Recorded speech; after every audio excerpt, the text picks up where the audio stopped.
U.S. President Kennedy issued a bold pledge before a joint session of Congress in 1961 to land a man on the moon and return him safely to Earth before the decade was out.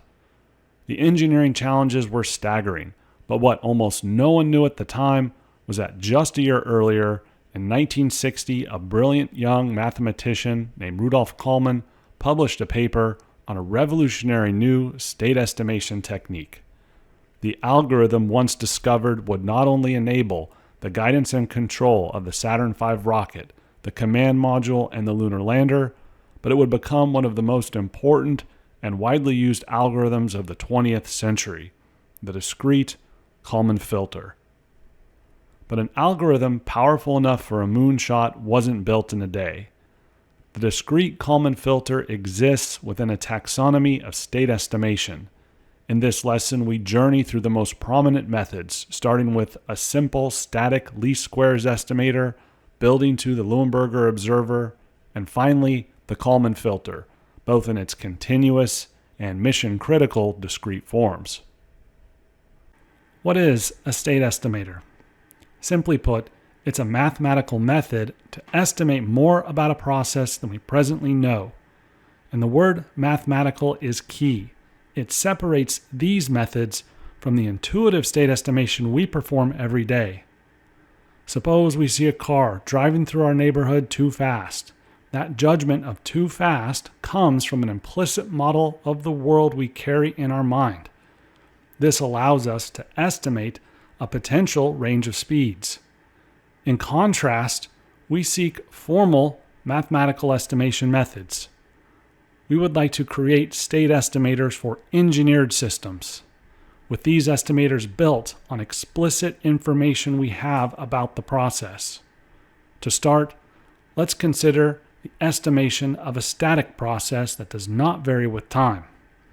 This estimation would be a curve fit to a series of data points, and specifically, the least squares method is a popular choice.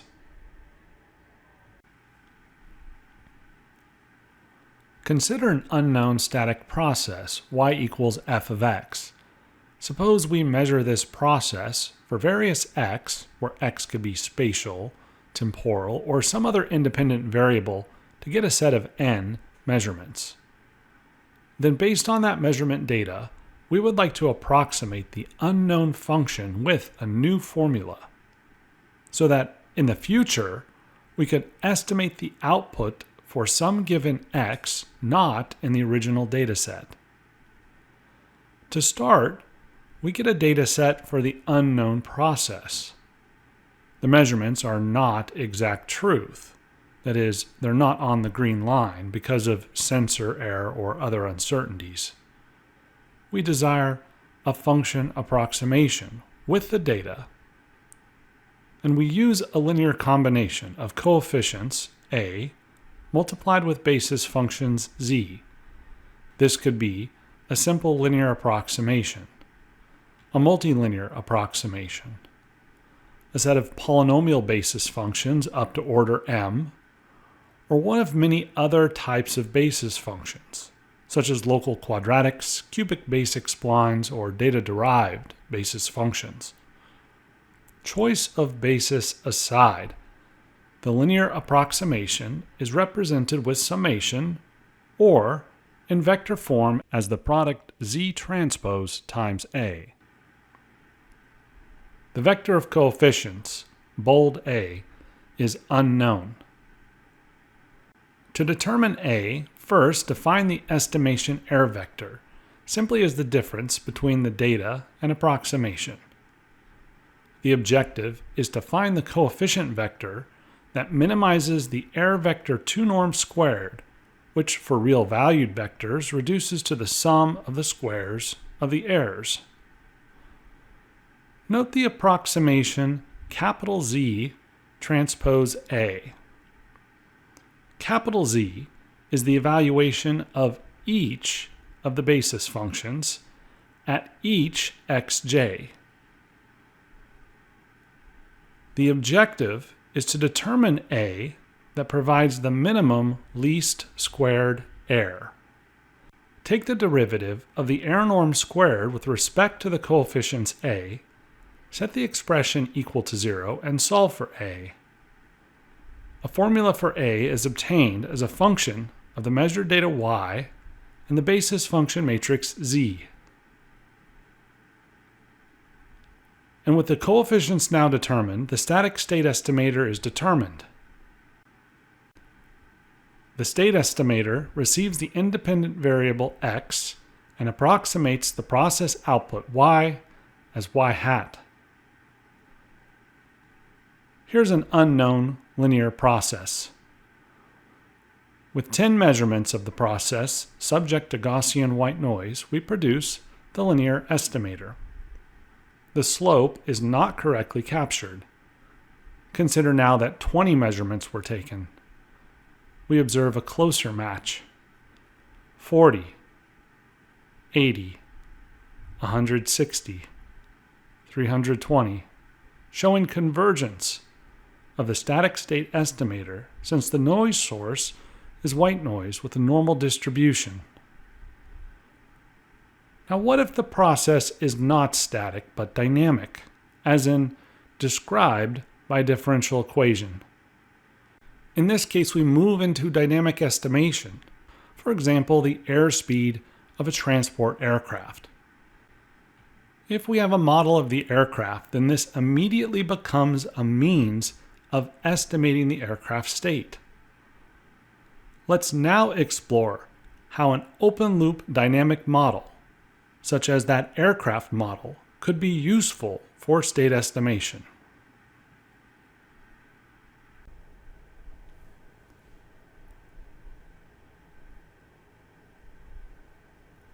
We'll work with linear models and provide a glimpse of their construction. Suppose we have a nonlinear model of the aircraft flight dynamics. We'd like a linearized model of state perturbations about trim or equilibrium flight conditions. Apply a Taylor series expansion to the nonlinear equations, where delta U and delta X are perturbations from the trim condition, and the trim condition is denoted with the star superscript. The trim state is stationary, so its derivative is 0. Ignore the nonlinear terms, and this leaves only the linearized perturbation equations about the trim condition. This leads to a full linearized flight dynamic model from which we extract the longitudinal dynamics, which contain the short period and phugoid modal characteristics. We can further extract the short period mode, and then substitute values for the elements of the A and B matrices. This gives a linear model of the aircraft short period that captures the oscillation between the angle of attack and pitch rate. This model will be repeatedly used throughout this lesson as a process we would like to estimate. We pursue estimation of this process with the data in the A and B matrices. And having knowledge of the LTI form of the model, the idea is that if the state estimator model is accurate, then it can be run concurrently with the process. To test this, we input an elevator doublet into the short period LTI model. We assume that the process initial condition is unknown. Thus, the estimator initial condition is set to 0. The goal is that the estimate x hat converges to x. We observe that the process approaches the state estimate through the process stability. The doublet then excites the angle of attack and pitch rate. The estimator and process then produce the same output because their models are the same. Since their models are the same, it follows their eigenvalues are the same. Therefore, we can estimate no faster than the process evolves with this approach. Let's explore now what happens when the process is unstable. For this, we change the sign of Z alpha, which moves the process and estimator eigenvalues into the right half plane.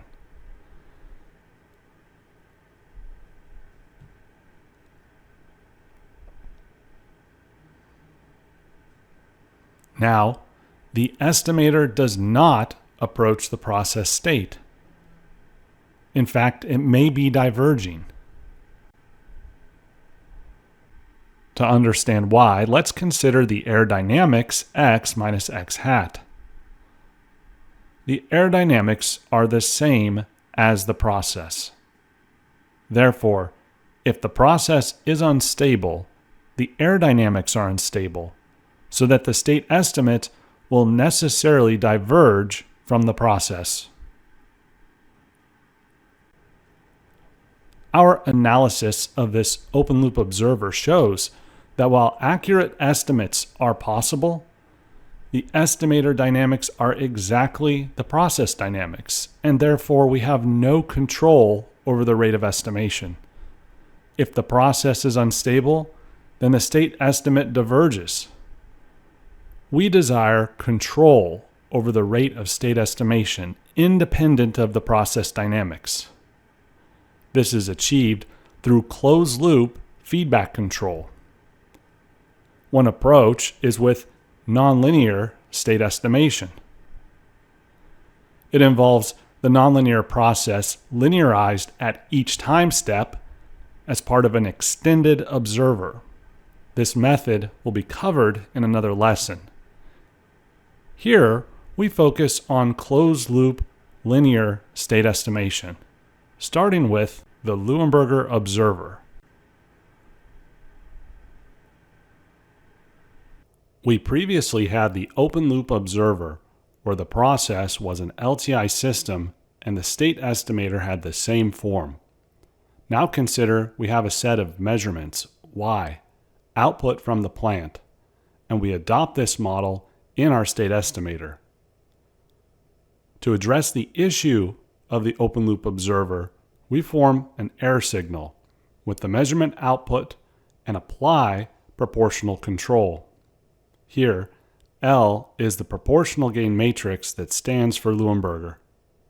Now, substitute y hat, and we obtain the closed-loop observer, where through choice of L, we can improve its dynamic response. To see this, construct the aerodynamics. Substitute the process and estimator equations. And we obtain the aerodynamics with the closed-loop matrix A minus LC. If AC is observable, we can place the poles and control the rate of estimation even if the process matrix A is unstable. The closed-loop observer changes the structure of our estimator. The process now outputs the measurement Y, and it's fed back into the estimator, where the error signal EY is generated and used with the L gains to create a feedback control signal. This is a special type of estimator called an observer. The observer is a dynamic system that estimates the states of a process or a plant through measurement error feedback.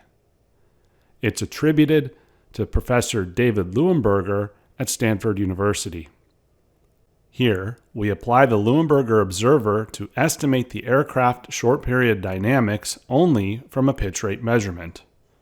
Now, with the data entered and applying that data in the Luenberger observer, note 2 observer gains to be determined.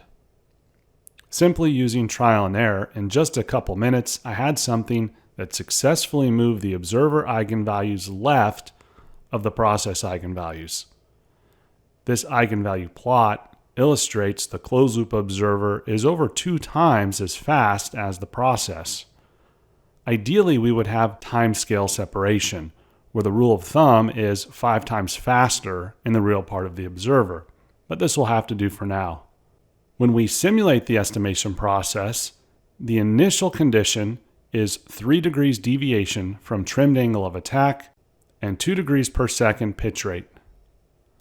The observer does not know the initial process state, so its initial condition is set to 0. In this simulation, the process and observer receive the elevator doublet input that excites the short period. The expectation is that the state estimate will converge to the process faster because its eigenvalues indicate an over 2x faster response. The observer states immediately move from the initial zero condition to track the process signal. As the doublet occurs, the state estimate is indistinguishable from the actual process state. The early evolution of the observer state can be seen against the open-loop observer shown in dashed orange. This happens because the proportional air feedback signal in the closed-loop observer immediately begins correcting the state estimate. We now consider estimation of an unstable process, where a change on the sign of Z alpha in the short period model makes the mode unstable. For this unstable process, the observer gains were manually retuned to -2 and 2.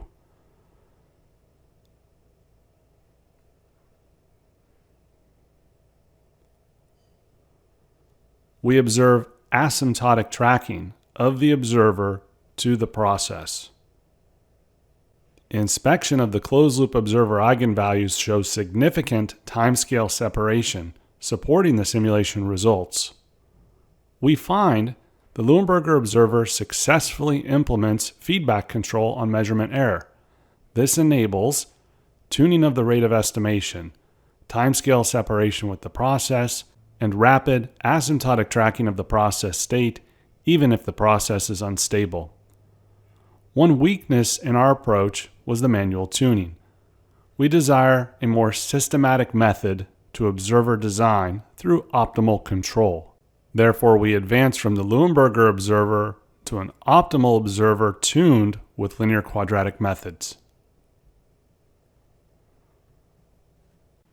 In this topic, a background in optimal control, specifically linear quadratic control, will be helpful. And if you're not familiar, just consider this your introduction. We'll start with the linear quadratic regulator, or LQR, problem statement. Here, regulator means that the controller drives the state of the system to 0. The problem statement is to find the state feedback control signal U over an infinite time interval that minimizes this quadratic cost function J, subject to the LTI system dynamics, where the penalty matrix Q is positive semi-definite, R is positive definite, the plant is at least stabilizable, and the pair AQ is at least detectable. Note, this is a control problem statement, different from the observer feedback control we just implemented.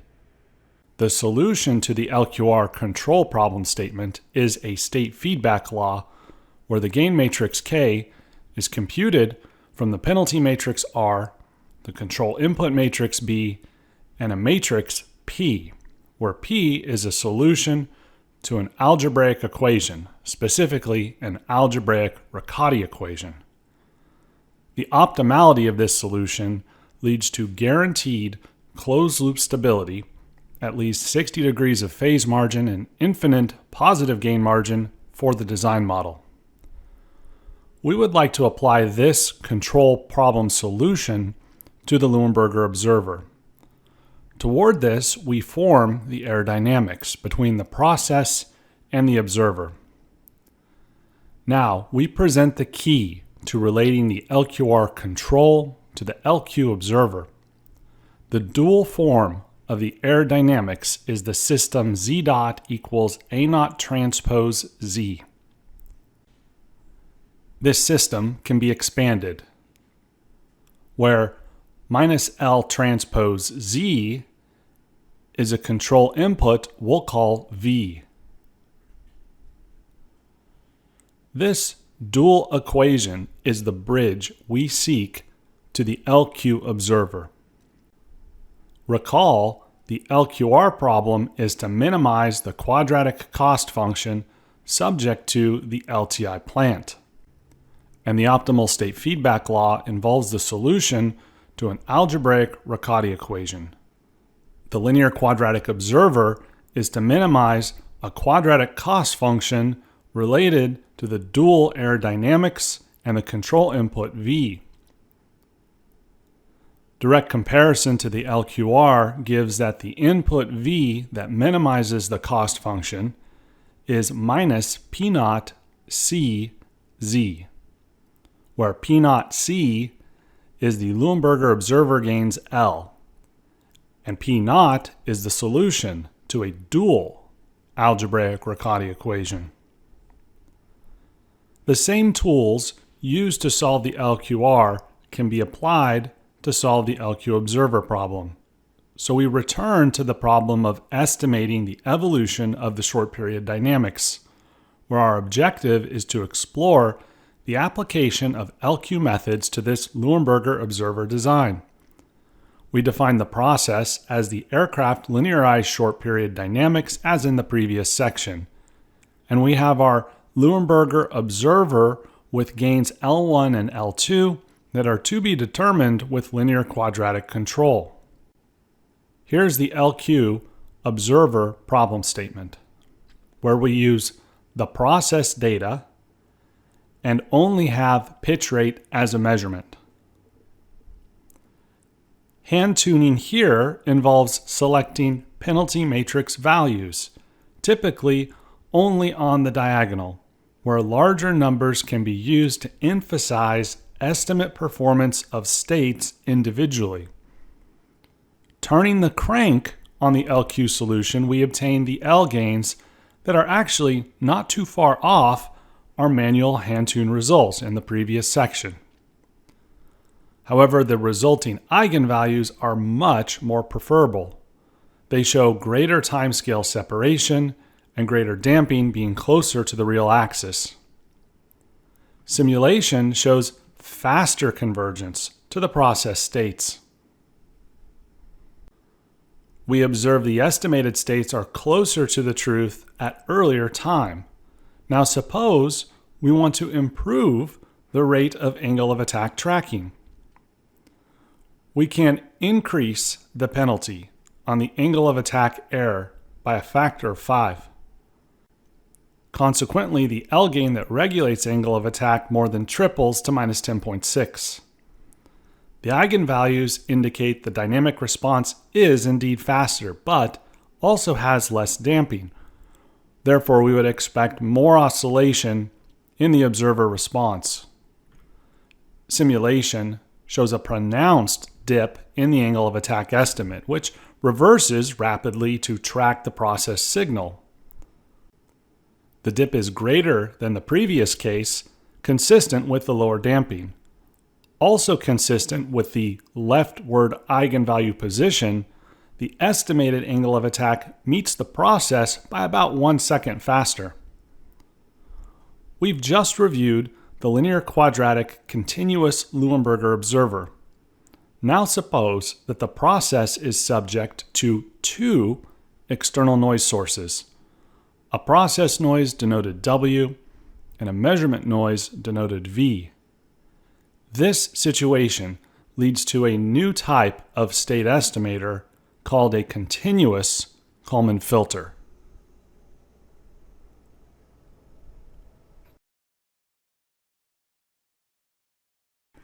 This section contains advanced topics in statistics combined with linear quadratic control.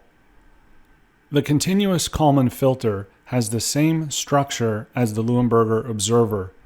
The key difference is the presence of noise signals in the process, W and V. Consider our process is related to flight dynamics as in the previous sections. The process noise could be gusts of wind or structural dynamics that couple into the aerodynamics. The measurement noise could be sensor noise or structural vibration picked up by the sensors. For state estimation, we now have a Kalman filter. It has the same structure as the Luenberger observer, but we use statistical information of the noise signals to determine the filter gains Kf, which now replace the Luenberger observer gains L. It's assumed that W and V are zero mean, Gaussian white noise signals. And it's assumed that the initial state is uncorrelated with the noise signals. Define the reconstruction error derivative and construct the error dynamics, which now has process noise and measurement noise terms. These error dynamics have similar form to those constructed for the LQ Luenberger observer design. Working from a statistical basis, the continuous Kalman filter involves a minimization of the expected value of the error autocorrelation matrix, where the error dynamics incorporate negative feedback control. The filter gain solution similarly involves a dual algebraic Riccati equation, here called a filter algebraic Riccati equation. Ultimately, it's just a Riccati equation. The solution PF is non-singular if the matrix W is positive semi-definite and V is positive definite. To solve the Riccati equation, we first need to construct the W and V matrices.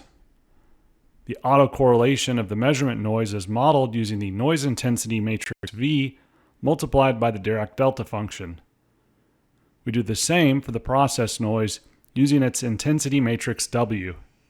In practice, these W and V matrices are straightforward to construct. We simply place the variance of each noise signal on the diagonal. Since we assume the noise sources are uncorrelated, the rest of the matrix is filled with zeros. So here's the key takeaway.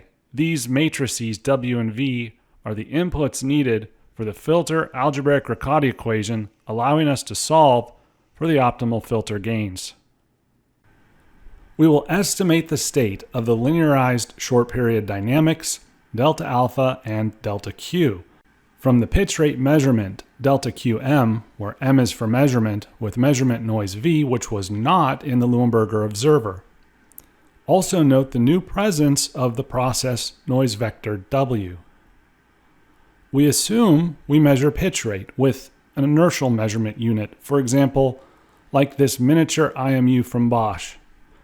Pitch rate measurement from this IMU will have units of radians or degrees per second. The noise density of the IMU is the signal standard deviation divided by the square root of the sampling rate. Therefore, pitch rate noise density will have units of degrees per second over the square root of hertz. We seek the standard deviation of the pitch rate noise to compute the covariance matrix V. From the specification sheet, we find the noise density of pitch rate as 0.014. The bandwidth is 116 Hertz, so that the standard deviation of the pitch rate can be determined as noise density multiplied by the square root of bandwidth. Therefore, we compute pitch rate standard deviation as 0.15 degrees per second. With the standard deviation of the process noise, we can proceed to compute the Kalman filter gains. To summarize, we have shown the stochastic or noisy process dynamics and the Kalman filter. The problem data, which includes the short period dynamics, the zero mean Gaussian noise signals, and the standard deviation of the noise signal data. The process noise standard deviations sigma W1 and W2 were assigned arbitrarily for this example. With the standard deviation data, we construct the matrices W and V, then we solve the Riccati equation to determine the filter gains. During simulation, we'll need to realize those noise signals W and V at each time step. Let's illustrate this for the pitch rate measurement, which is the sum of the actual pitch rate with the noise V.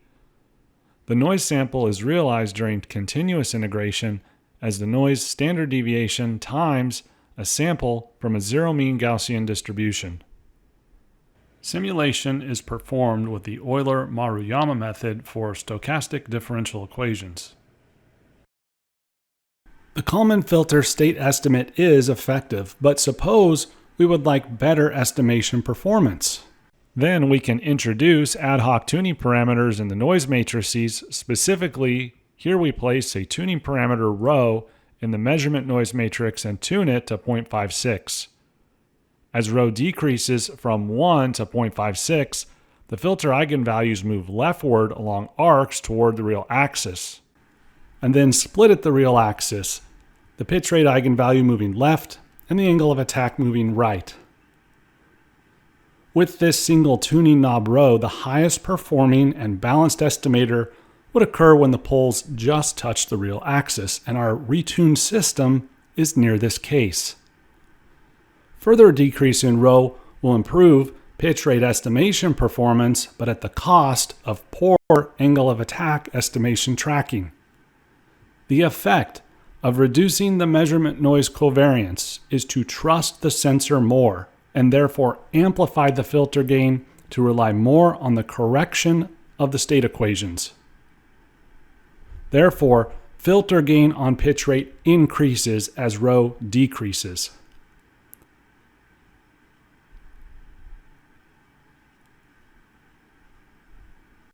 Comparing the angle of attack between the two simulations shows there's not much of a difference. However, pitch rate estimation is noticeably improved. These examples show successful implementation of a continuous Kalman filter, but in real-world aerospace systems, state estimators would be digitally implemented as software on a computer. The measurements are not continuously available at any time step during integration, as we assumed with the continuous Kalman filter simulation. Instead, they are discretely available at a rate dictated by the speed of the computer. Therefore, for practical implementation, we desire a discrete form of the Kalman filter. Our goal is to become familiar with a discrete Kalman filter through its application to a missile homing loop, where the filter receives seeker and inertial measurement data and produces a filtered seeker output and an estimate of the target acceleration. This data goes into a guidance law which produces a steering command that goes into the closed-loop aircraft. The engagement kinematics are then changed through the aircraft and target maneuvers, and the change to the engagement kinematics is sampled through an IMU and the seeker. This closes the homing loop. Before proceeding with the discrete Kalman filter, let's review some basics on discrete systems. Consider the continuous LTI system that's subject to process noise W and measurement noise V. Let the inputs to the system, the control input U and the noise W, be piecewise constant over each time step interval, capital T, from some initial time T0 to a final time TF. Or at the kth time step, Tk is T0 plus k times T for each k counting 1 to n. The piecewise constant input allows direct integration of this LTI process to transform it into a discrete form. Here phi is a discrete state transition matrix, BD the discrete input matrix, and ED the discrete process noise matrix. In our homing loop example, this discrete system will correspond to the engagement kinematics, where the target maneuvers are treated as an external disturbance W, and the pursuer maneuver is the control input U. The objective is to estimate the kinematic state X from noisy sensor data. That is, we receive the measurement input Z at time step K, ZK, and estimate the kinematic state XK with the Kalman filter. What's inside this filter block? It's a process where first we determine an a priori state estimate and error covariance. The a priori state estimate is denoted with a superscript minus. A priori is Latin meaning from what comes before, and it refers to here the state estimate at Tk before or prior to the measurement Zk. Similarly, there's an a priori error covariance matrix, so that from the state and covariance estimates At the previous time step k-1, we compute the present a priori state estimate and the a priori error covariance matrix. pk- also requires a discrete form of the process noise matrix qk. In the integrand is the continuous process noise matrix q, which corresponds to W from the previous lesson on the continuous Kalman filter. In the literature, both Q and W are used in the Kalman filter to denote the process noise matrix. Next, we determine the Kalman filter gains. The discrete form of the measurement noise covariance matrix is Rk. Here, R corresponds to V from the previous section on the continuous Kalman filter. In the literature, R and V are commonly used to denote measurement noise covariance matrices. Finally, we determine the a posteriori state estimate and error covariance matrix. The superscript plus indicates the a posteriori state estimate. It's from Latin translating to from the latter, meaning knowledge based on experience or empirical evidence. Here, the measurements Zk is the experience we use to update the state estimate. At this point in the process, both the a posteriori error covariance matrix and the state estimate can be computed. Note the presence of Zk in the a posteriori state estimate. If no future measurements will be taken at this step, then we stop. Otherwise, we advance to the next index, k+1, and repeat the process.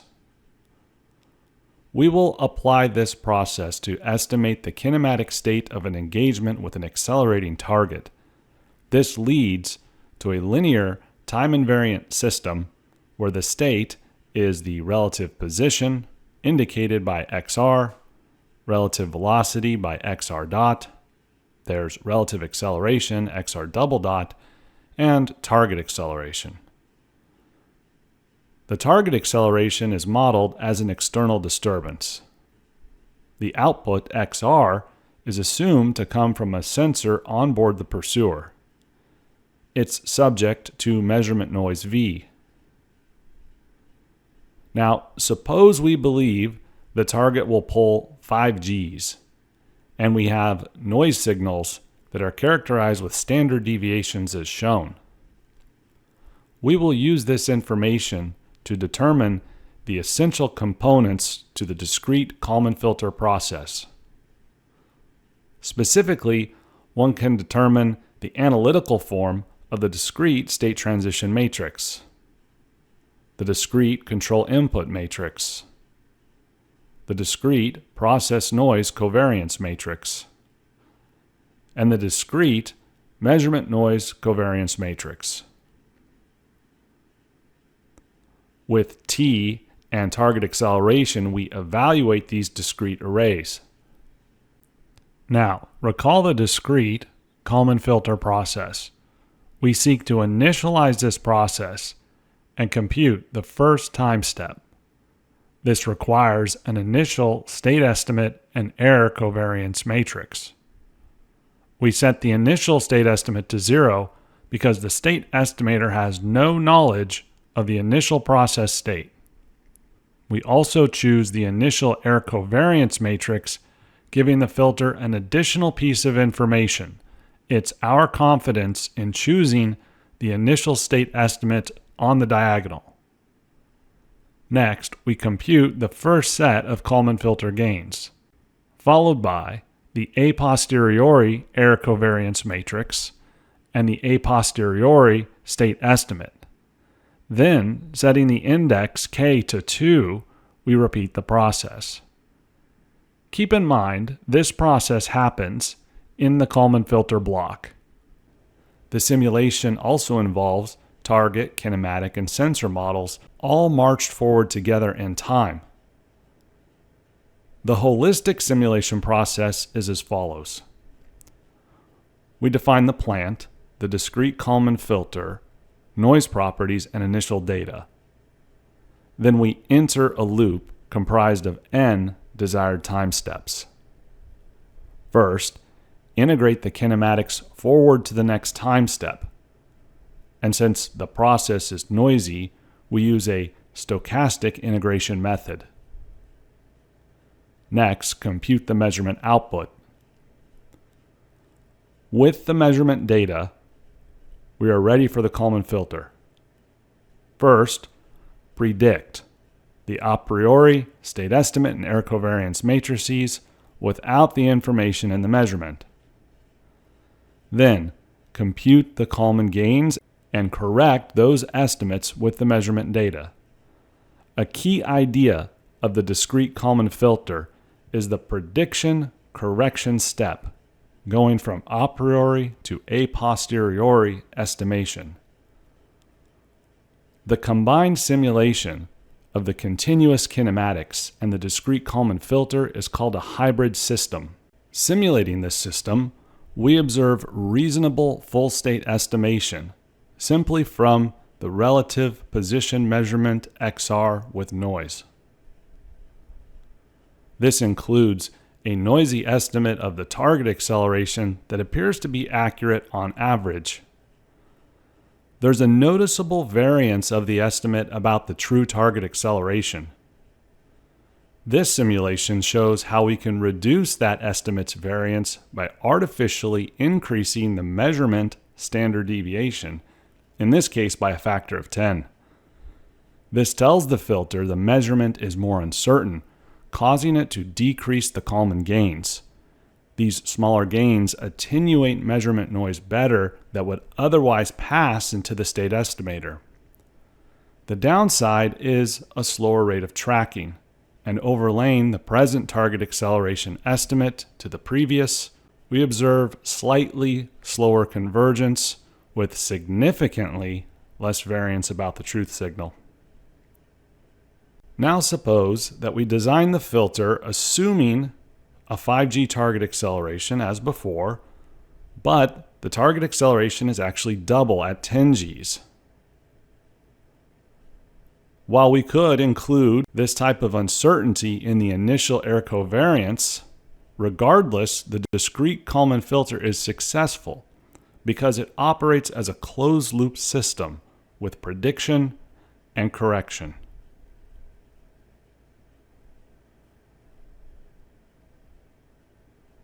We've just completed a comprehensive review of important state estimation methods for aerospace systems. Our goal was not to become experts in any one topic, but instead to become familiar with common state estimation techniques, building foundations for further investigation. The first topic was static state estimation, where we applied a least squares curve fit to create a static input-output model of a process. Next, estimation of a dynamic system was considered, where the process state changes with time, typically described with differential equations. To start, we used a dynamic model of the process run in parallel to the true process as an open-loop estimator. We found it worked, but we had no control over the rate of estimation, and estimates would diverge from the true state if the process wasn't stable. Therefore, we looked at a closed-loop estimator, implementing closed-loop feedback control. One approach was the nonlinear extended observer, and it would involve linearization at each time step. This topic was deferred to another lesson. Instead, the focus here was on closed-loop linear state estimators. The Luenberger observer was then considered. It involved proportional control on the measurement error to address the shortcomings of the open-loop observer. It was successful, but we desired an improved framework for observer design. This led to the application of linear quadratic methods, which provided improved estimator performance. The Luenberger observer was for deterministic systems. For cases where the process is stochastic, involving process and measurement noise, we introduced the continuous Kalman filter.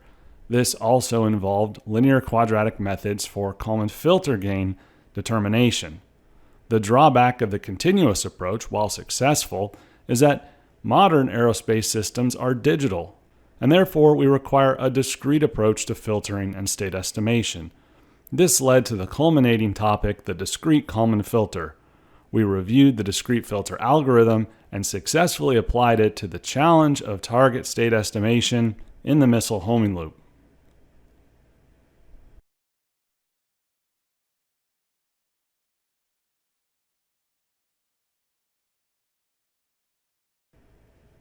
Access this lesson and more at learngnc.com. And thank you to all my Patreon subscribers. Your support keeps these lessons coming. I could not do it without you.